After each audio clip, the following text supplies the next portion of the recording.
Hello అండి, నా పేరు లక్ష్మి. తిరుమల లీలామృతం 3వ భాగం. శ్రీ వెంకటాచలం.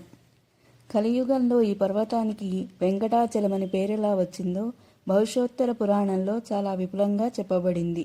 వేం అంటే నానా విధములైన పాపాలు, కట అంటే నాశనము చేయుట, పాపములను నాశనము చేయుకొండ కనుక ఈ పర్వతమునకు వెంకటాచలమని పేరు.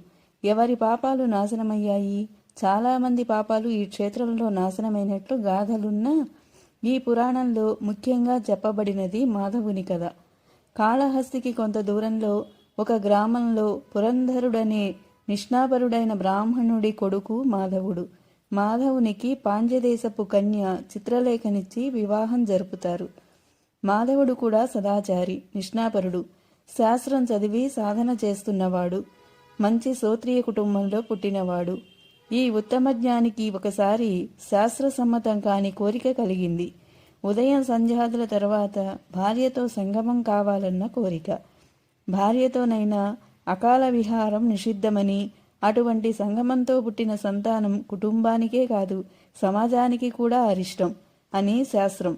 నిష్ణాపరుడైన గృహస్థుడు చేయాల్సిన ఒక నియమం ప్రజాపత్య బ్రహ్మచర్యం. భార్యతో సంగమం శాస్త్రసమ్మతమే, కానీ కొన్ని నియమాలున్నాయి. విహిత కాలంలోనే సంగమం చేయాలి. ఎవరూ చూడరని, చూడలేదని నిషిద్ధ కర్మలు చేయరాదు.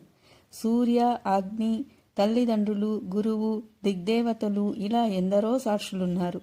మనస్సాక్షి సంగతి సరే.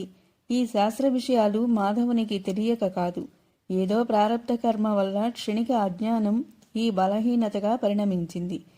కశ్యపముని దితిల కథ మనకు తెలిసిందే కదా. దితికి కూడా ఇలాంటి కోరికే కలిగింది. భార్య కశ్యపులు ఎంత చెప్పినా వినకుండా తన కోరిక తీర్చమంది.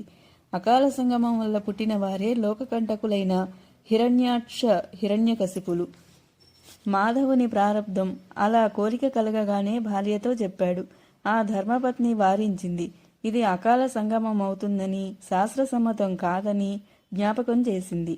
కానీ మాధవుడు వినే స్థితిలో లేడు. భర్త మాట జవదాటలేక ఇంట్లో అత్తమామలున్నారని భార్యాభర్తలిద్దరూ దర్భలు తెచ్చే నెపంతో ఊరి బయటకు అరణ్యానికొచ్చారు. మాధవుడు అక్కడ భార్యతో పొందుకోరబోయే సమయంలో ఒక అంచెజాతి స్త్రీ కుంతల చాలా సుందరమైనది అతని కంటబడింది. విధి బలీయము. భార్యను ఇంటికి పంపి ఆ నీచశ్రీ పొందుకోరుతాడు. నీచశ్రీ అయిన ఆ కాలంది కనుక ధర్మం తెలిసినది, శాస్త్రజ్ఞానం లేకపోయినా తప్పొప్పులు తెలిసినది. అది తగదని మాధవునికి చెప్పింది. సద్బ్రాహ్మణుడివైన నీవెక్కడా, నీచస్త్రీనైన నేనెక్కడా? దేవుని ప్రసాదం స్వీకరించే నీకు మద్యమాంసాలు తినే నాతో సాంగత్యమా? నీ బ్రాహ్మణ్యం నష్టపోతుంది. శాస్త్రం చదివిన జ్ఞానివి, నీకు చెప్పాలా? ఈ తప్పు కోరిక మాను అని ఎంత చెప్పినా కామాంధుడైన మాధవుడు మాట వినక బలవంతానైనా పొందాలని సిద్ధమవుతాడు. గత్యంతరం లేక ఆమె పొందుకు సిద్ధమై, దీనితో నీ బ్రాహ్మణ్యం నాశమైంది. శిఖా యజ్ఞోపవీతము తీసివేసి నీవు నాతో అంచెతునిగా బతుకు, మద్యమాంస భక్షణ చెయ్యి అంది. దానికి కూడా సిద్ధపడిన మాధవుడు కొన్ని సంవత్సరాలు ఆమెతో గడిపాడు. కాలవశాత్తు ఆమె మరణించింది. ఆమె మరణంతో మాధవునికి స్పృహ వచ్చినట్లయింది.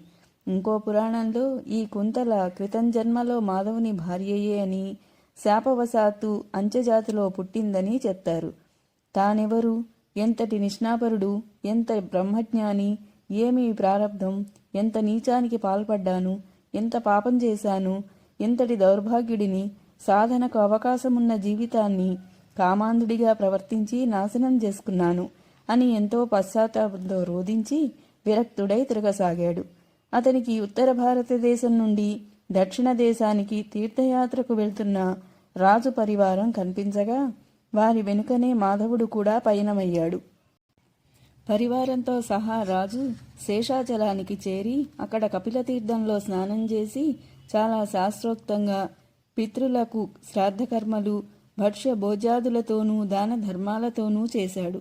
వారితో ఉన్న మాధవుని దగ్గర శ్రాద్ధకర్మలకు గాని దానాలకు గాని ధనం లేదు. కానీ శ్రాద్ధానికి కావలసినది ధనం కన్నా శ్రద్ధ, భక్తి అని తెలిసిన మాధవుడు కపిలతీర్థంలో స్నానం చేసి శుచిగా తన దగ్గర ధనం లేనందువల్ల మృత్తికలతో పిండాలు చేసి శ్రాద్ధకర్మలు నిష్టగా చేసి శేషాచలాన్ని ఎక్కడానికి ప్రారంభించాడు. ఆ రోజుల్లో కొండ ఎక్కే మార్గం కపిలతీర్థం నుండే ప్రారంభమయ్యేది. ఆ పర్వత స్పర్శ అయిన తక్షణం అందరికీ విభ్రాంతి కలిగేలా మాధవునికి పెద్ద వమనం అయింది. అతనితో జన్మాంతరాలుగా ఉన్న పాపాలన్నీ వాంతి రూపంలో దుర్గంధంతో బయటికి వచ్చేశాయి. అతని వాంతి కొండను తాకగానే మంటలు వచ్చి ఆ వాంతితో బయటికి వచ్చిన అతని పాపాలన్నిటినీ దహించి వేశాయి. దానితో అతని పాపాలన్నీ నాశనమైపోయాయి. జరిగిన అద్భుతాన్ని దేవతలు చూచి పుష్పవృష్టితో అభినందించారు. బ్రహ్మదేవుడు ప్రత్యక్షమై, ముందు ముందు నీవు సుధర్మని కొడుకు ఆకాశరాజుగా జన్మించి మహాలక్ష్మి సన్నిధానం విశేషంగా గల పద్మావతికి తండ్రిగా భగవంతుడు శ్రీనివాసుణ్ణే అల్లునిగా పొందే భాగ్యం కలుగుతుందని భవిష్య విషయం వెల్లడిస్తాడు. కొండకి వెళ్ళి పుష్కరిణిలో స్నానం, వరాహస్వామి దర్శనం చేసి దేహాన్ని విడుస్తాడు మాధవుడు. అలా స్పర్శ మాత్రంతో జన్మాల పాపాలు పటాపంచలు చేయగలిగింది కనుక ఆ పర్వతానికి వెంకటాచలం, వెంకటాద్రి లేదా వెంకటగిరి అని నామం అప్పటి నుండి ప్రశస్తిలోకి వచ్చింది. వేం అంటే పాపాలు, కట్ అంటే నాశనం చేసేది. మాధవుడు తప్పు చేసినా పశ్చాత్తాపం కలిగిన వెంటనే భగవంతుడు తిరుపతి వెళ్లే రాజపరివారంతో కలిపి ప్రాయశ్చిత్తం చేసుకోవడానికి దారి చూపాడు. దీన్నే కర్మధర్మ సంయోగం అంటారు.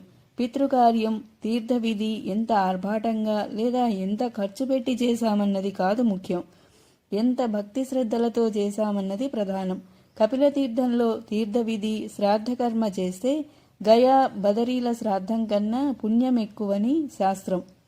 కొన్ని దశాబ్దాల క్రితం వరకు తిరుమల యాత్ర చేసే వారందరూ జాతి కుల వివక్షత లేకుండా వారి శక్తి కొద్దీ కపిలతీర్థంలో స్నానం, పితృకర్మలు చేసేవారు.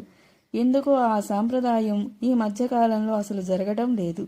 కొద్దిమంది చేయాలనుకున్నా చేయడానికి తగ్గ సదుపాయాలు లేవు. అయినా చాలా కొద్దిమంది నిష్ణాపరులు తిరుపతి మఠాల్లో పితృకర్మలు చేసి సర్దుకుపోతున్నారు. 2009లో దేవస్థానం ఈ కార్యక్రమాన్ని పునరుద్ధరించాలని, కపిలతీర్థంలో సదుపాయాలు కల్పించాలని ఆమోదిస్తూ పాలక మండలిలో తీర్మానం చేయడం జరిగింది. అంతా సక్రమంగా జరిగితే ఇంకా కొంతకాలానికైనా ఈ పథకం అమల్లోకి రావచ్చు. ప్రతి కుటుంబానికి పితృరుణం తీర్చుకోవడానికి, పుణ్య సంపాదనకు, పాప ప్రక్షాళనకు కపిలతీర్థంలో ఈ కర్మ చేయడం మంచి అవకాశం. ఈ పితృకర్మ వివిధ రకాలుగా చేయవచ్చు. అన్నంతో పిండాలు చేసి బ్రహ్మార్పణ చేయవచ్చు, లేదా తిలతర్పణం మాత్రం చేయవచ్చు, లేదా సంకల్ప మాత్రం చేసి శ్రాద్ధం చేయవచ్చు, లేదా హిరణ్య శ్రాద్ధం, డబ్బు దానం చేసి దానితో తృప్తి చెందవచ్చు. ఏమీ లేకపోతే కపిలతీర్థంలో స్నానం చేసి దక్షిణ దిక్కుకు శంఖానాదం చేసి నమస్కారంతో సరిపెట్టుకోవచ్చు. మన శక్తి కొద్దీ ఏది చేయగలిగితే అది శ్రద్ధతో మాత్రం చేయాలి. అలా చేస్తే పాప ప్రక్షాళనం ఖాయం, పితృవుల ఉద్ధారము ఖాయం. మాధవుని కథే ప్రత్యక్ష సాక్ష్యం. ఈ మాధవుని కథ భవిష్యోత్తర పురాణంలో చెప్పారు. తర్వాయి భాగం మరో వీడియోలో.